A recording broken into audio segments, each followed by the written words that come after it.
रवींद्र कोटमकर यांनी गाजवला मंचावर मुद्दे मांडताना रवींद्र कोटमकर यांनी केली उमेदवारांची पोलखोल। टाळ्यांच्या गजरात जनतेने केले रवींद्र कोटमकर यांचे स्वागत।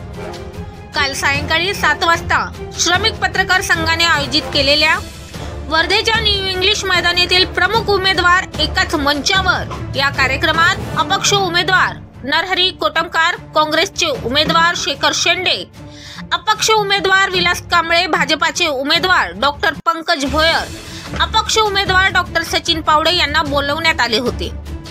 सर्व उमेदवारांनी भाषणातून आपली बाजू मांडल्यानंतर रवींद्र कोटमकर यांचे नाव घेताच यंदाचा आमदार कसा असावा, रवींद्र कोटमकर यांचाच सारखा असावा, रवींद्र कोटमकर हाच आमदार असावा अशा घोषणा देत रवींद्र कोटमकर यांचे जनतेने प्रचंड उत्साहात स्वागत केले। त्याचप्रमाणे मंचावरून सर्वच मुद्दे सविस्तर मांडल्याने जनतेने सुद्धा रवींद्र कोटमकर यांना चांगलाच प्रतिसाद दिला। Bureau report Wardha, blast news channel Wardha.